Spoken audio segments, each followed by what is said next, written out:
여러분, 우리 하나님의 말씀은 신명기 32장입니다. 우리 7절부터 14절 말씀까지 제가 여러분들에게 봉독을 해드리도록 하겠습니다.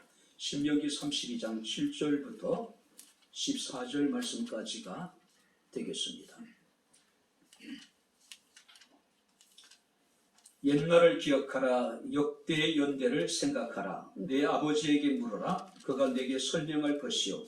내 어른들에게 물어라. 그들이 내게 말하리로다.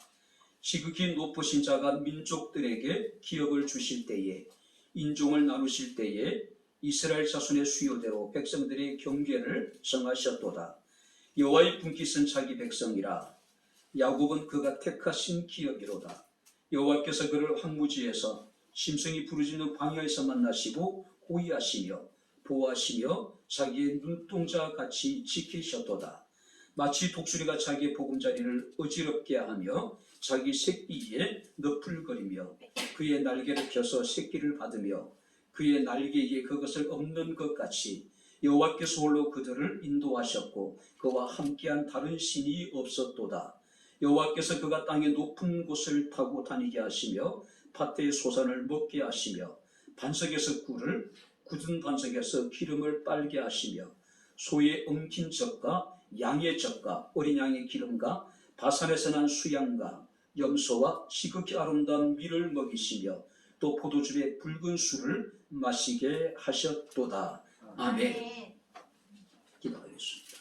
하나님 아버지, 하나님의 은혜와 사랑을 진심으로 감사합니다.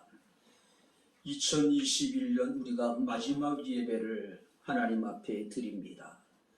한 해를 돌아볼 때 모든 것이 하나님의 은혜였음을 기억하고 기쁨과 감사와 즐거움을 드리는 예배가 온전히 주께 연락되게 하옵소서.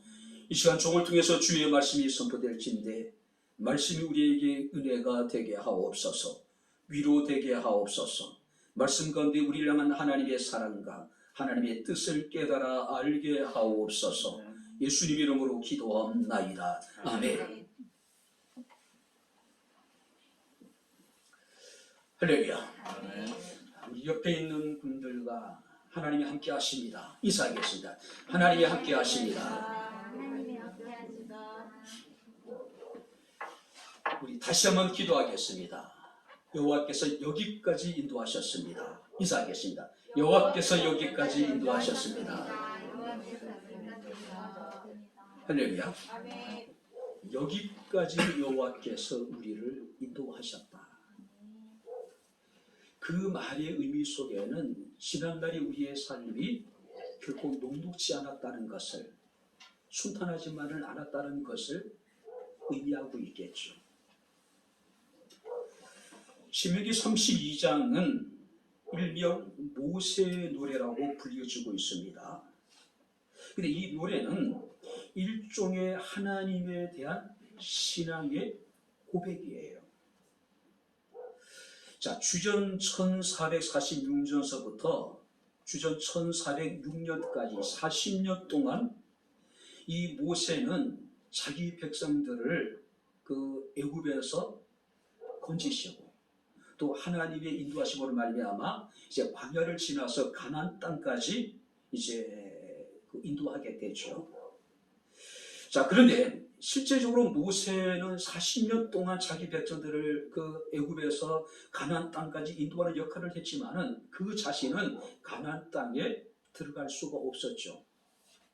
그 하나님께 구했지만 하나님께서 모세의 구하는 것에 대해서 단호하게 거절하셨습니다.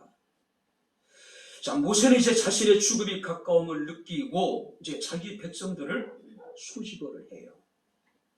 그리고 그동안 여호와께서 광야 가운데 어떻게 그들을 인도하셨는지, 하나님이 40년 동안 지난한 광야 생활 속에서 그들에게 어떤 은혜를 베푸셨는가를 상기시키면서 혹시 너희가 가나안 땅에 들어가서 너희가 하나님을 떠나서 범죄하게 될 때에 그들을 깨우치게 하기 위한 목적으로 지금 이 노래를 부르고 있는 겁니다. 이 노래는 과거의 이스라엘 사람들이 불렀던 노래일 뿐만 아니라 오늘을 살아가고 있는 어쩌면 우리들도 함께 불러야 될 노래가 아닌가 생각이 됩니다. 자, 한번 7절 말씀을 우리 같이 읽어보겠습니다. 옛날을 기억하라. 역대의 연대를 생각하라. 내 아버지에게 물으라. 그가 내게 설명할 것이요 내 어른들에게 물으라. 그들이 내게 말하리로다. 자, 유진 피터슨 목사님의 메시지 성경에 보게 되면 이 본문을 너희가 태어나기 전에 어떤 일이 있었는지 읽어보라.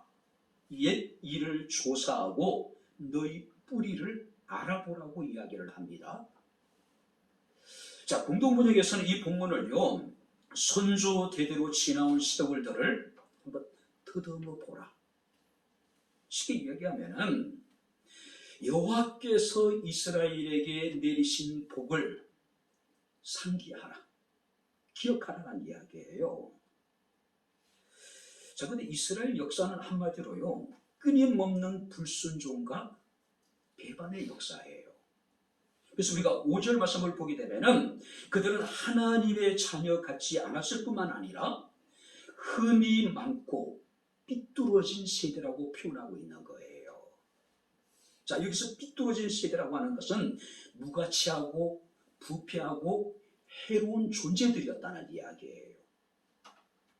하나님은 그들을 택하셔서 당신의 거룩한 백성으로 삼아주심에도 불구하고 그들은 하나님의 자녀 같지 않았을 뿐만 아니라 흠이 많았고 삐뚤어진 세대, 한마디로 그들은 하나님 앞에서 무가치하고 부패하고 해로운 존재였다는 이야기예요. 그래도 불구하고 하나님께서는 그들을 버리지 아니하시고 끊임없이 그들 가운데 은혜를 베푸시고 끊임없이 하나님께 당신의 사랑을 그들 가운데 나타내셨다고 하는 사실입니다. 2021년을 이제 접어가고 있습니다. 치열하게 살아오셨죠. 우리는 힘들게 지난 한 해를 살아왔습니다. 우리가 한 해를 마무리하면서 하나님께서 우리에게 어떻게 행하셨는지, 하나님께서 우리에게 베풀어 주셨는 그 은혜를 기억해 보라는 이야기입니다. 우리는 12절 말씀을 보니까 모세가 이런 얘기합니다. 여호와께서 홀로 그를 인도하셨고 그와 함께한 다른 신이 없었다. 그러니까 40년을 회고하면서 모세가 느낀 것은 뭐냐면은 여호와께서 홀로 우리를 인도하셨다는 이야기예요. 우리 다시 한번 고백해 보겠습니다. 여호와께서 여기까지 인도하셨습니다. 아무리 우리가 지난 한 해를 생각하고 또 생각해봐도 우리가 하나님 앞에 여호와께서 여기까지 우리를 인도하셨다라고 하는 고백 외에는 더 이상 할 수 있는 것이 없는 거예요. 그렇지 않습니까? 물론 과거라고 하는 것이 우리의 미래를 보장해 주는 것은 아닙니다. 더 중요한 것은 앞으로의 우리의 삶이겠죠. 하지만 우리는 과거를 돌아보면서 과거를 거울 삼아서 우리는 앞으로 나아갈 수가 있다는 사실이에요. 자, 우리는 2021년 마지막 주일을 맞이하면서 과연 여호와께서 우리를 어떻게 인도하셨는지, 여호와께서 지난 한 해 동안 베푸셨던 그 은혜를 우리가 기억하면서 우리가 함께 은혜를 나누는 시간을 갖도록 하겠습니다. 여호와께서 구체적으로 우리를 어떻게 인도하셨는지, 여호와께서 지난 한 해 우리에게 어떤 은혜를 베푸셨는지 우리 함께 살펴보겠습니다. 자, 이제 10절 말씀을 우리 다시 한번 같이 읽겠습니다. 여호와께서 그를 황무지에서 짐승이 부르짖는 광야에서 만나시고 호위하시며 보호하시며 자기의 눈동자같이 지키셨도다. 황무지에서, 짐승들이 부르짖는 광야에서 하나님께서는 우리를 만나시고 우리를 호위하시고 우리를 보호하시고 우리를 눈동자와 같이 지켜주셨다. 나같이 삐뚤어진 사람을 만나주신 것만 해도 얼마나 감사한지 모르시오. 나 같은 사람을 하나님께서는 호위하시고 나를 보호하여 주시고 나 같은 사람을 도대체 내가 무엇이라고 당신의 눈동자와 같이 우리를 지켜주셨다는 사실이에요. 특별히 여기서 눈동자와 같이 지켰다라고 하는 의미는 어떤 의미냐면은 최우선적으로 우리를 아끼시고 아주 조심스럽게 보호해 주셨다. 하나님의 최고의 관심사가 우리라는 이야기예요. 하나님이 우리를 얼마나 사랑하셨던지 하나님께서는 최우선적으로 우리를 생각하시고 우리를 아끼시고 우리를 아주 조심스럽게 우리를 보여주셨다는 이야기예요. 우리가 눈동자와 같다라고 하는 의미는 어떤 의미일까요? 사람들이 어떤 비급한 상황이 처해지게 되면 제일 먼저 반응하는 게 눈이잖아요. 그죠? 자, 그런데 하나님께서는 우리를 당신의 눈동자와 같이 우리를 지켜주셨다는 거죠. 우리를 보여주셨다는 이야기예요. 척박한 항구지에서 짐승이 부르짖는 광야에서 만나주시고 40년 동안 하나님께서 그들 가운데 함께 하시니 그들을 호위하시고 그들을 보호해 주시고, 자, 여기서 호위한다는 이야기는 어떤 의미냐면은 사방을 포위해서 둘러싸서 어떤 빈틈도 없이 하나님께서는 우리를 지켜주셨다. 할렐루야. 우리는 모든 위험에 노출되어져 있는 사람들이잖아요. 언제 어떤 우리가 위험을 만날지 알지 못하는 사람들이란 말이에요. 근데 하나님께서 우리를 만나 주실 뿐만 아니라 하나님께서 우리를 보호해 주셨는데 우리를 완전히 포위하여 둘러싸서 우리를 지켜주겠다는 이야기예요. 뿐만 아니라 하나님께서는 이스라엘 사람들을 그 누구보다도 그 무엇보다도 소중하게 여기시고 하나님께서는 최우선적으로 하나님께서는 이제 지켜주셨다는 이야기예요. 마치 어린아이를 돌보듯이 아주 조심스럽게 우리 한 사람 한 사람을 보여주셨다는 이야기예요. 왜 우리가 하나님 앞에 그렇게 소중한 존재가 될 수 있었을까요? 왜 하나님께서 우리를 그렇게 소중하게 여기셨을까요? 우리는 이사야 43장을 보게 되면은 그 답을 찾을 수가 있습니다. 자, 이사야 43장 1절 말씀을 보게 되면은 야곱아 너를 창조하신 여호와께서 지금 말씀하시느니라. 이스라엘아 너를 지으신 이가 말씀하시느니라. 내가 너를 구속하였고 내가 너를 지명하여 불러나니 너는 내 것이다. 하나님이 우리를 창조하시고 하나님이 우리를 지으시고 하나님이 우리를 구속하시고 하나님 우리를 지명하여 당신의 소유로 삼아주셨다는 이야기예요. 그래서 우리는 한 사람 한 사람이 천하보다도 귀한 존재예요. 뿐만 아니라 성경 우리에게 이렇게 이야기합니다. 이사야 43장 4절 말씀을 보게 되면은 내가 내 눈에 보배롭고, 그러니까 다른 사람들의 눈에는 별볼일이 없는지 몰라요. 정말 하나님 앞에 흠이 많은 존재들이고 우리는 부탁한 존재들이었단 말이에요. 그럼에도 불구하고 하나님이 창조하시고 하나님이 지으시고 하나님이 구속하시고 하나님이 지명하여 하나님의 소유로 삼아주셨기 때문에 우리 한 사람 한 사람이 하나님의 눈에 보배롭고 존귀하고 사랑스러운 존재라고 말씀을 하고 있는 거예요. 그래서 우리가 스바냐서 3장 17절 말씀을 보게 되면은 기쁨의 노래가 등장을 해요. 그 노래 가사가 이렇게 되어 있습니다. 너의 하나님 여호와가 너와 너희 가운데 계시니 그는 구원을 베푸실 전능자시라. 그가 너로 말미암아 기쁨을 이기지 못하시며 너를 잠잠히 사랑하시며 너로 말미암아 즐거이 부르며 기뻐하시리라. 할렐루야. 아멘. 하나님이 우리로 말미암아 기쁨을 이기지 못하신대요. 흠이 많고 삐뚤어진 세대임에도 불구하고 당신이 창조하시고 당신이 지으시고 당신이 구속하시고 당신이 지명하여 당신의 소유로 삼으셨기 때문에 하나님 우리를 생각할 때마다 그냥 기쁨을 이기지 못하신대요. 지금 아이들이 다 커서 물론 그래도 아이를 사랑하는 마음은 어렸을 때나 지금이나 똑같겠죠. 이런저런 일로 인해가지고 외출했다가 집에 돌아올 때 자유에 탁 접어드는 순간부터 마음이 급해지는 거예요. 왜? 아이들에 대한 그런 짧은 시간이지만 그냥 그림 같은 것이 늘 존재하는 거예요. 잠시만 떨어져 있어도 보고 싶고 만나면은 너무 예뻐서 어쩔 줄 모르겠는 거예요. 생각만 해도 기분 좋은 겁니다. 생각만 해도 행복한 거예요. 이게 다 부모의 마음이 아닐까요? 여호와께서 너로 말미암아 기쁨을 이기지 못하시며 너를 잠잠히 사랑하시며, 이게 부모의 사랑이잖아요. 뿐만 아니라 너로 말미암아 즐거이 부르며 하나님이 기뻐하신대요. 정말로 사랑하는 자녀를 바라볼 때 부모들 어떻습니까? 즐거운 노래가 나오잖아요. 마음이 기쁘잖아요. 바로 우리는 하나님에게 있어서 그런 존재라는 이야기예요.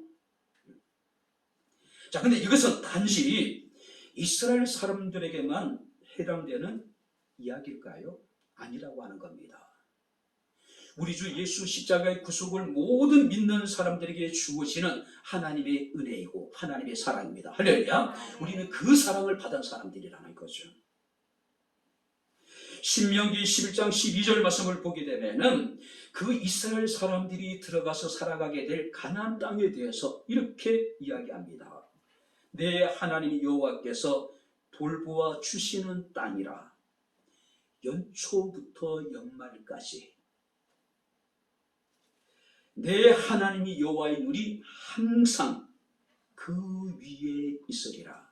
할렐루야. 한번 따라해 보시기 바랍니다. 연초부터 연말까지 당신의 택하신 백성인 이스라엘 사람들이 살아가게 될 그 땅 위에 하나님께서 말씀하시기를 여호와께서 돌봐주실 것이다. 여호와께서 연초부터 연말까지 내 하나님 여호와의 눈이 항상 그 위에 머물러 있을 것이라고 이야기하고 있는 거예요. 연초부터 연말까지. 저는 이 말씀을 볼 때마다요, 참 기분이 좋아요. 이 말씀을 읽을 때마다 은혜가 되고 위로가 되고 힘이 돼요. 혼자라고 생각하고 있을 때, 정말로 내가 어렵고 힘든 일을 당할 때에, 아무도 없다고 여기고 있을 때에 성경 말씀이 우리에게 말씀하십니다. 연초부터 연말까지 우리 하나님의 눈길이 내게서 떠나지 않는다는 이야기예요. 그렇죠? 지난 한 해 동안에 여호와께서 우리 가운데 함께 하십니다. 할렐루야. 여호와께서 여기까지 우리를 인도해 주셨습니다. 한 해를 돌아볼 때 수많은 사고와 위험으로부터 주께서 우리를 지켜주셨습니다. 뿐만 아니라 코로나라든지 전이종의 델타라든지 오미크론의 위험으로부터 하나님께서 우리를 지켜주셨습니다. 악한 마귀가 삼킬자를 찾아 두루 다니는 영적인 위기 속에서도 하나님께서는 우리를 지켜주셨습니다. 다윗을 생명싸개 속에 하나님께서는 지켜주신 것처럼 전능자의 날개의 그늘 아래 주께서 우리를 품으시고 우리를 보호해 주시다는 사실을 믿으시기를 주의 이름으로 축원합니다. 여호와께서 여기까지 우리 인도해 주다는 거죠. 물론 2022년도 모든 것이 불확실하고 암울한 상황이지만 그래도 우리는 희망을 가집니다. 왜 그럴까요? 우리에게는 믿는 구석이 있기 때문에 그렇죠.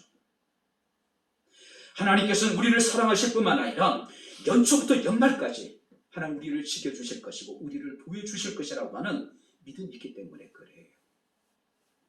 그래서 우리가 시편 127편 5절 8절 말씀을 보게 되면은 여호와는 너를 지키시는 이시라 여호와께서 내 오른쪽에서 그늘이 되시나니. 길을 가다 보면은 우리가 뜨거운 햇빛에 노출될 때가 있잖아요. 쉴만한 그늘을 찾을 때 찾을 수 없을 때가 있단 말이에요. 근데 그때마다 우리가 인생에 지치고 공부할 때 하나님이 내 오른쪽에서 내 그늘이 되어 주셔서 나를 쉬게 해주시겠다고 말씀을 하고 있습니다.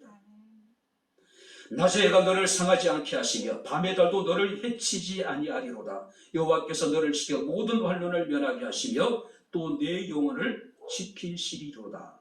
여호와께서 너의 출입을 지금부터 영원까지 지키시리라. 할렐루야. 지금부터 영원까지. 하나님께서는 눈동자와 같이 우리를 지키셨습니다.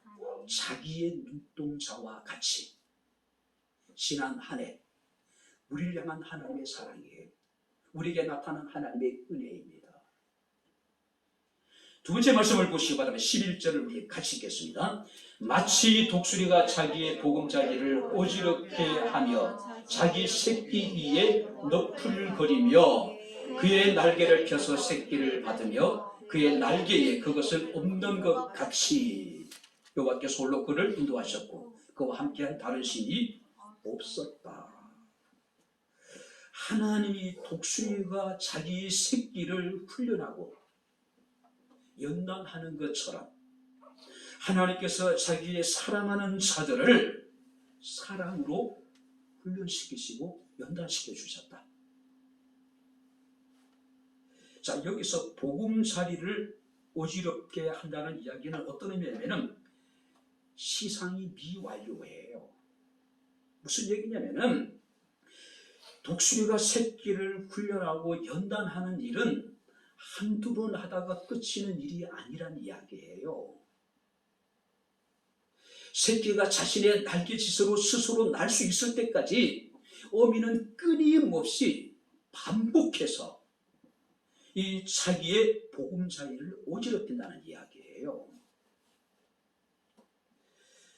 독수리는 보금자리를 높은 절벽이나 벼랑 끝에다가 만든다고 이야기하죠. 왜냐하면 침입자로부터 새끼를 안전하게 보호하기 위한 그런 목적으로요.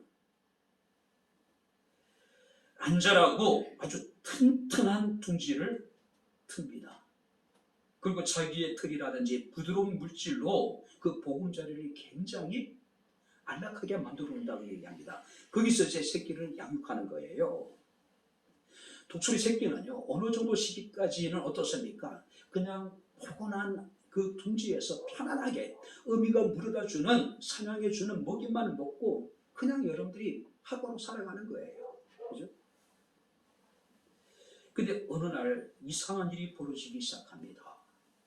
갑자기 어미가 보금자리를 어지럽혀요. 갑자기 둥지에 편안하게 쉬고 있는 그 새끼 위로 계속해서 날개의 짓으로 퍼덕거리면서 이 새끼 독수리를 밖으로 내쫓고 있는 겁니다. 새끼는 필사적으로 버티죠. 그러면 이제 어미가 어떻게 하냐면은 가시 같은 것들 갖다가 둥지에다가 계속해서 놓는 거예요. 왜? 새끼가 편안하게 둥지에 있을 수 없도록. 결국 나중에는 새끼가 둥지 밖으로 나오게 됩니다. 자, 그럼 둥지 밖으로 나온 이 독수리 새끼가 할 수 있는 건 뭘까요? 그냥 밑으로 추락하는 겁니다. 본능적으로 자신의 날개를 퍼덕거려 보지만은 역부족이에요. 밑으로 곤두박질 치게 되겠죠. 그럼 어미가 어떻습니까? 손살같이 달려가가지고 그 새끼를 붙잡습니다. 그리고 다시 둥지에 올려놔요. 그리고 다시 어느 정도 시간은 다시 그 일을 반복해 나갑니다. 언제까지요? 새끼가 자신의 날개짓으로 창공을 날아오를 때까지. 그죠? 자, 하나님은 바로 독수리가 자기의 새끼를 훈련하고 연단하는 것처럼 자기의 사랑하는 자들을 훈련시키시고 자기의 사랑하는 자들을 연단하고 계셨다는 이야기예요. 지금 모세는 이 비유를 통해서 하나님께서 이스라엘 백성들을 하나님의 강한 온전한 백성으로 삼으시기 위해서 그들을 연단하셨다고 지금 이야기하고 있는 겁니다. 40년의 광야 생활은 참 지난한 세월이죠. 지루하고 힘들었던 시간들이겠죠. 그죠? 목마름과 배고픔과 전쟁과 여러 가지 어떤 질병, 또 여러 가지 어떤 위험의 요소들이 사방에 있었단 말이에요. 근데 하나님께서는 왜 그들에게 이렇게 많은 힘들고 어려운 일을 주셨을까요? 그들을 망하게 하기 위해서요? 그들을 죽게 하기 위해서일까요? 그건 아니에요. 하나님이 그들에게 목마르고 굶주림과 전쟁이라든지 질병이라든지 여러 가지 위험을 주신 것은 하나님의 본심이 아니에요. 하나님의 본심은 뭡니까? 오늘 우리가 성경 말씀을 보게 되면 그가 비록 근심하게 하시나 그의 풍부한 인자하심에 따라서 긍휼히 여기실 것이라. 주께서 인생으로 고생하며 근심하게 하심이 본심이 아니라고 예레미야 3장 32절부터 33절에 기록하고 있어요. 하나님의 본심, 가장 중요한 것은 그것을 이해하는 거예요. 새끼 독수리는요, 도저히 어미의 그런 행동을 이해할 수가 없어요. 왜 지금 이 둥지는 너무나도 포근하고 안전하고 튼튼한데 왜 날개짓으로 나를 쫓아내냐 이거죠. 왜 가시를 갖다가 나를 불편하게 하냐 이거예요. 만약에 어미가 독수리를 새끼를 훈련시키지 않고 연달시키지 않는다면 몸집은 커지게 될 것이고 결국은 아무런 힘을 가지지 못한 독수리가 될 수밖에 없겠죠. 우리도 마찬가지예요. 우리에게 주는 여러 가지 어떤 현실, 어렵고 힘든 그런 상황들이 때로는 도저히 이해가 되지 않을 수가 있을 거예요. 왜 하나님이 내게 이런 시련을 주셨는지, 왜 내게 이런 고난을 주셨는지 이해할 수 없을 때가 참 많이 있어요. 근데 중요한 것은 그것이 하나님의 본심이 아니라는 이야기예요. 예레미야 29장 11절 말씀을 보게 되면 하나님의 본심이 나타나 있습니다. 너희를 향한 내 생각을 내가 아나니 평안이요 재앙이 아니니 너희에게 미래와 희망을 주는 것이다. 하나님의 본심은 우리가 평안하고 우리가 미래의 희망을 갖는 것, 이것이 우리를 향한 하나님의 본심이에요. 그 과정에 우리가 겪는 모든 어려움이라는 가난이라든지 질병이라든지 우리의 연약함이라든지 실패라든지 이런 것들은 뭡니까? 하나님이 우리를 향한 하나님의 본심을 이루기 위한 하나의 과정일 뿐이에요. 도구입니다. 수단이에요. 그래서 사도 바울은 로마서 8장 18절에 생각건대 현재 고난은 장차 우리에게 나타날 영광과 비교할 수 없다. 할렐루야. 할렐루야. 바울이 생각해 보건대 현재 우리가 겪고 있는 환난이나 고난이라고 하는 것은 장차 우리에게 나타날 영광에 비해서는 비교할 수 없는 것들이라는 얘기예요. 속되는 표현으로 조족지열, 세발의 피해예요. 견디란 이야기예요. 참아내란 이야기, 이겨내란 이야기예요. 로마서 8장 28절 말씀을 보게 되면 우리가 알거니와 하나님을 사랑하는 자 곧 그의 뜻대로 부르심을 입은 자들에게는 모든 것이 합력하여 선을 이루느니라. 할렐루야. 모든 것이 합력하여. 우리가 음식을 만들다 보면은 간장도 들어가고 짠 소금도 들어가고 매운 고춧가루도 들어가고, 그죠? 하나하나를 생각하면은 별로 맛이 없는 것들이죠. 그것들이 나중에 어우러지게 되고 그것들이 섞여서 조화를 이루게 되면은 그야말로 기가 막힌 음식이 될 수가 있잖아요. 인생을 살다 보면은 쓴맛, 단맛, 신맛 다 보게 되잖아요. 그죠?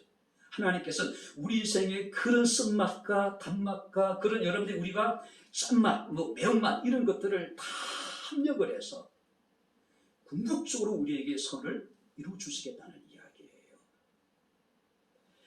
그래서 사도 베드로는 베드로서 1장 6절 7절 말씀에 그러므로 너희가 여러 가지 시험으로 말미암아 잠깐, 여기 보세요. 잠깐 근심하게 되지 않을 수 없으나 오히려 크게 기뻐하리로다. 우리의 삶에 여러 가지 시험으로 말미암아 우리는 잠깐 근심하게 되겠지만은 오히려 우리는 그 시험으로 인하여서 크게 기뻐하게 될 것이다. 왜냐하면 너희의 믿음의 확실함은 불로 연단하여도 없어질 금보다도 더 귀하여 예수 그리스도께서 나타나실 때에 칭찬과 영광과 존귀를 얻게 하실 것이다. 우리가 겪는 여러 가지 어떤 시험이 우리를 근심하게 합니다. 그러나 오히려 우리는 그것으로 인해서 크게 기뻐할 것이다. 왜냐하면 그리스도께서 이 땅에 오실 때에 우리는 칭찬과 영광과 존귀를 얻게 될 것이기 때문이라는 거죠. 그 여러 가지 시험 때문에 우리를 근심케 했던 그 문제들로 인하여서 우리가 욥이라고 하는 인물을 잘 아시죠? 성경 말씀을 보니까 욥은 온전하고 정직하여 하나님을 경외하며 악에서 떠난 자, 동방에서 가장 큰 자라고 이야기를 해요. 뿐만 아니라 하나님도 욥에 대해서 두 번이나 그와 같이 온전하고 정직하여 하나님을 경외하며 악에서 떠난 자는 세상에서 없다. 하나님이 욥에 대해서 세상에 둘도 없는 사람이라고 칭찬을 해요. 근데 욥에게 불같은 시험이 찾아옵니다. 신랑 3녀의 자녀들이 하루아침에 다 집이 무너져서 죽임을 당해요. 그 많은 재산들을 다 약탈을 당해요.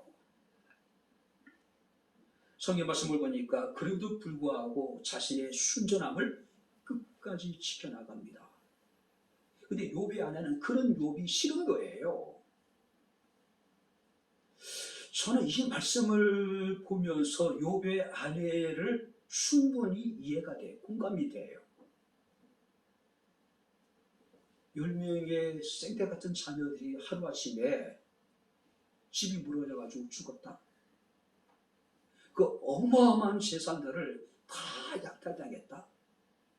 그런데도 욥은 입술로 범죄치 아니하고 하나님을 원망하지 아니하고 자신의 순전한 믿음을 지켜나가요. 아내 입장에서 꼴 보기 싫은 거예요. 그러니까 어떠니까? 욥의 아내가 욥을 버리고 어디론가 떠나버려요. 설상가상으로 욥은 심각한 육체적인 질병이 찾아와요.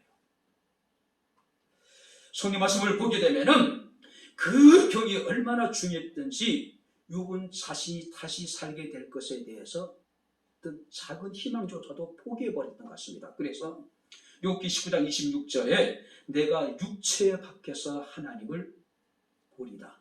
그러니까 내가 죽어서나 하나님을 다시 볼 수 있을 것이라고 이야기를 해요.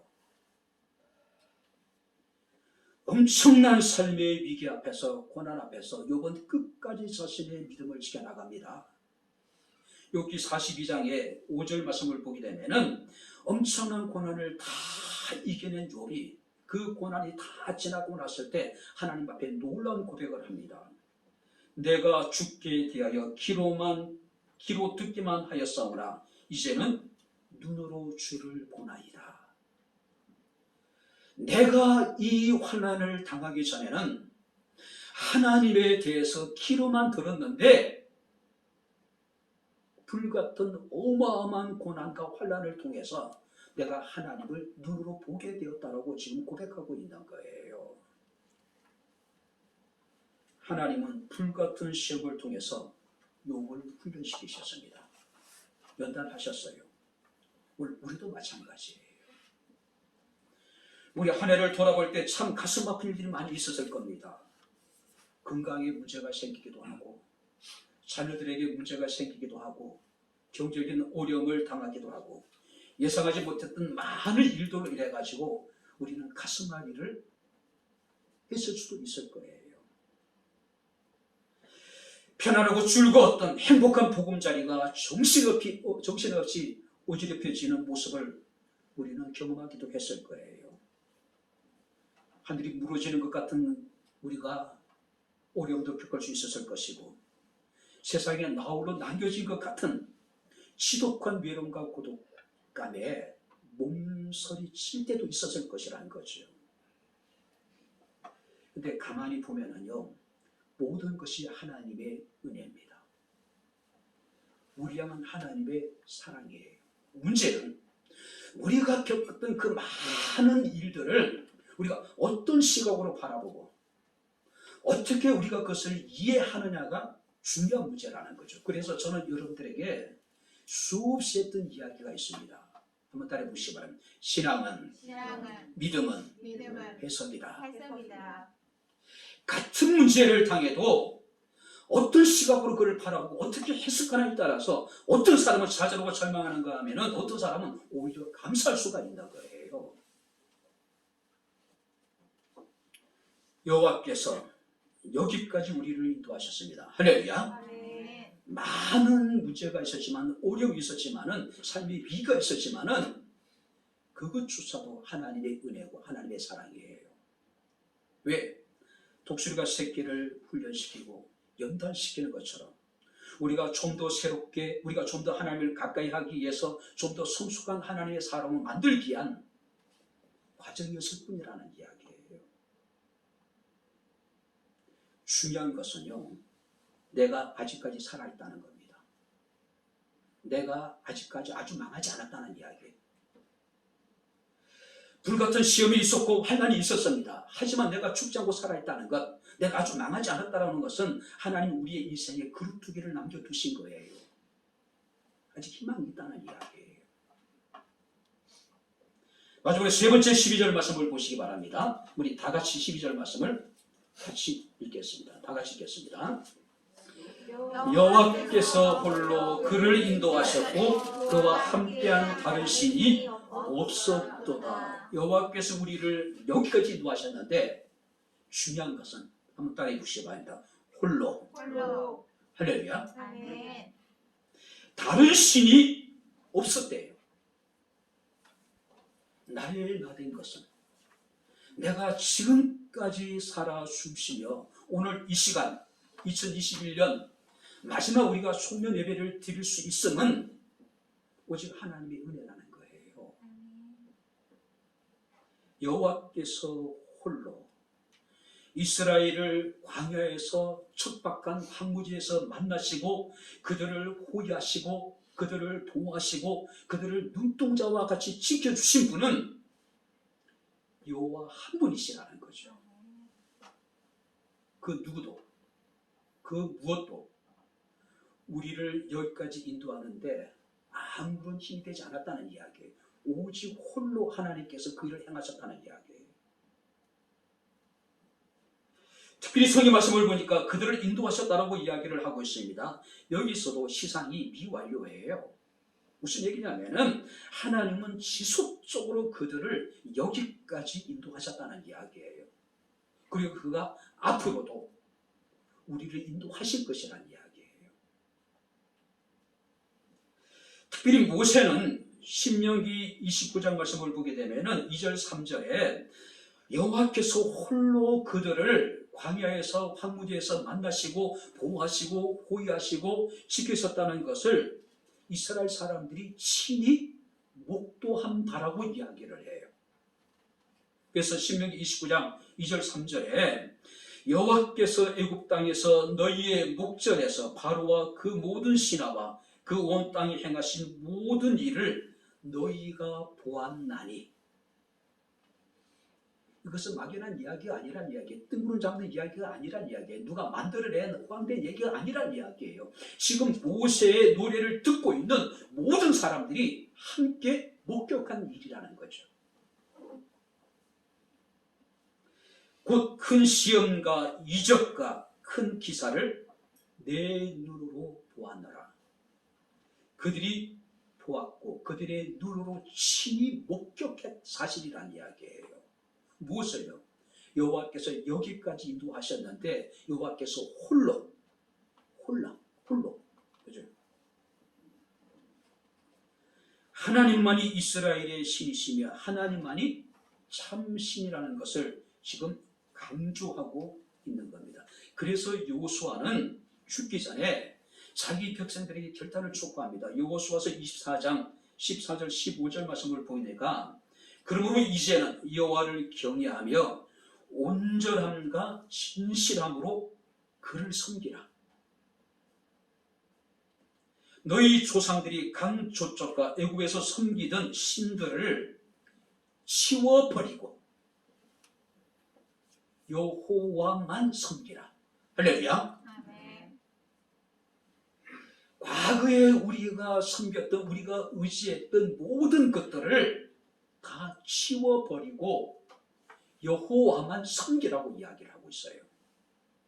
뿐만 아니라 너희는 섬길 자를 오늘 택하라. 오직 나와 네 집은 여호와를 섬기겠노라고 담대하게 고백하고 있는 거예요. 왜? 여호와께서 홀로 여기까지 우리를 인도해 주셨기 때문에 우리 앞에 있는 모든 우리가 믿고 의지했던 것들, 우상들을 다 치워버리고 여호와만을 섬기라는 이야기예요. 아멘. 오늘 택하라는 얘기예요. 결단하라는 이야기예요. 그리고 여호수아는 오직 나와 네 집은 여호와를 섬기겠다라고 지금 이야기하고 있는 겁니다. 자, 그렇다면은 여호와께서 구체적으로 그들을 어떻게 인도하셨습니까? 13절 14절 말씀을 보시기 바랍니다. 가나안 땅을 주시고 그 땅이 기름진 밭에 열매를 먹게 하시고. 자, 여기 보시기 바랍니다. 높은 곳을 주시다는 얘기는, 높은 것은 기름진 높은 곳. 또 이제 높은 곳이라고 하는 것은 어떤 훌륭하고 위대하고 영광스러운, 하나님이 그들을 그렇게 인도해 주셨다는 이야기예요. 뿐만 아니라 생활에 필요한 필수적인 모든 것들을 하나님께서 허락하셨습니다. 14절 말씀을 보면은 소적, 양적, 어린 양의 기름, 양, 염소, 밀, 포도주. 이게 보세요. 14절에 나와 있는 양젓, 소젓, 어린 양의 기름, 양과 또 여기 염소, 또 밀과 포도주라고 하는 것은 이게 보세요. 가나안 땅에서 살아가는 데 있어서 단순한 생필품 정도가 아니에요. 14절에 나와 있는 것들은요, 생존을 위한 필수품들이에요. 생존을 위해서는 반드시 있어야 될 것들을 하나님께서는 그들에게 허락해 주셨다는 이야기예요. 생활용품이라는 것은 있어도 그만, 없어도 그만일 수도 있어요. 그죠? 생필품이라 하는 것은 물론 아주 생활하는데 중요한 것일 수도 있어요. 근데 여기서 생존을 위한 것이라고 하는 것은 그것이 없으면 도저히 살아갈 수 없는 것들, 하나님이 그런 것들 여기 지금 주셨다라고 이야기를 하고 있는 거예요. 하나님은 누구보다도 우리의 상황과 우리의 처해 있는 모든 형편을 잘 아시는 분이십니다. 할렐루야. 무엇이 필요한지, 무엇이 생필품인지, 무엇이 생존을 위한 것인지 하나님께서 알고 계시다는 이야기예요.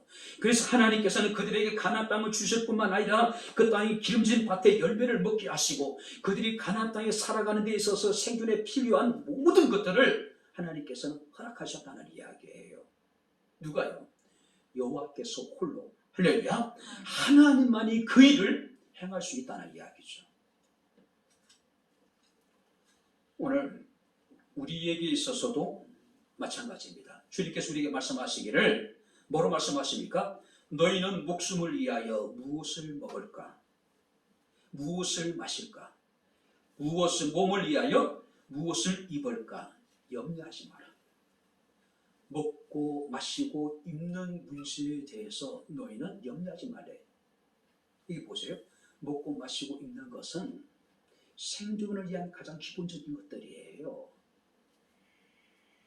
하나님 우리에게 말씀하시기를 이런 것들이 너희에게 있어야 할 줄 알고 있다. 알고 있대요.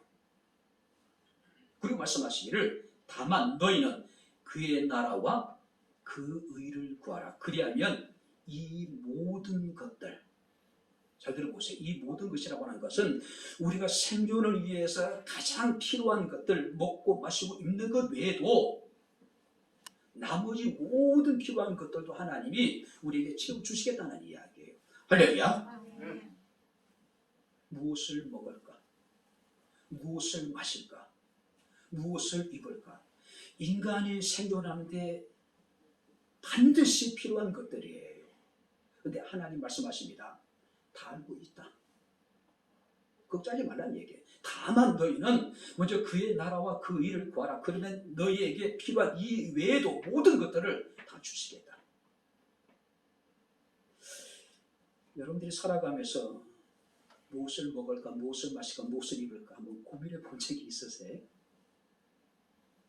사실 이미 우리에게는 모든 것이 다 풍요롭잖아요. 그죠? 우리가 최소한의 먹고 마시고 입는 문제 때문에 정말로 우리가 그것 때문에 내가 못 살겠다고 할 수 있는 정도로 가난한 사람은 별로 없을 것 같아요. 그죠? 물론 있을 수는 있겠죠. 그러나 예전에 비하면은 우리 사실 그런 문제로부터 좀 자유롭잖아요. 그죠? 그럼에도 불구하고 많은 사람들은 지금도 무엇을 먹을까, 무엇을 마실까, 몸을 위하여 무엇을 입을까 염려하고 있어요. 주께서 말해 염려하지 말래요. 하나님 다 알고 있다. 너희는 오직 그의 나라와 그 일을 구하면은 기본적인 생활에 생존에 필요한 것뿐만 아니라 나머지도 하나님 다 채워주겠다는 이야기예요. 그죠? 지난 한 해를 한번 돌아보시기 바랍니다. 삶의 위기가 있을 수 있었겠죠. 사망의 음침한 골짜기를 지날 때도 있었을 것이고 무엇을 어떻게 해야지 알지 못하고 발만 동동 구를 때도 있었을 것이고 한 치 앞도 내다볼 수 없는 인생의 어두운 밤을 만나서 우리가 이리저리 헤맬 때도 있었을 것입니다. 밤잠을 이루지 못하고 이리저리 뒤척이면서 긴 밤을 우리가 새하얗게 세운 사람들도 있을 수 있을 겁니다. 그렇다고 지금 모든 것이 우리가 모든 것이 다 우리가 긍정적일까요? 근데 그렇지만도 않은 것 같아요. 그죠? 이런 삶을 살아왔음에도 불구하고 지금도 모든 것이 불확실하고 모든 것이 불투명한 것이 우리의 현실이에요. 그러나 아까도 말씀드렸지만 확실한 것입니다. 분명한 것이 있어요. 하나님 우리를 아주 망하지 않게 하시고 하나님이 우리를 죽지 않고 살아서 오늘도 2021년 마지막 예배를 드리게 해주셨다라고 하는 사실이에요. 오직 살아 숨쉬고 있으니 하나님의 은혜일 뿐입니다. 할렐루야. 하나님의 사랑일 뿐이에요. 그가 우리를 자기의 눈동자같이 지켜주시고 사랑 우리를 연단하시고 훈련시키시고 홀로 여기까지 우리를 인도해 주셨습니다. 그래서 모세는 신명기 33장 29절에 한번 따라해 보시기 바랍니다. 이스라엘이여, 너는 행복한 사람이로다. 할렐루야. 내가 아주 망하지 않았으니까 내가 지금도 살아서 숨쉬고 우리가 2021년 마지막 주일 예배를 드리고 있음에 우리는 행복한 사람이에요. 그죠? 여기서 행복이라는 것은 충만한 행복, 완전한 행복이라는 이야기예요. 다시 한번 따라해보시기 바랍니다. 나는 행복합니다. 윤학이 목사님이 예전에 불렀던 노래가 나는 행복합니다.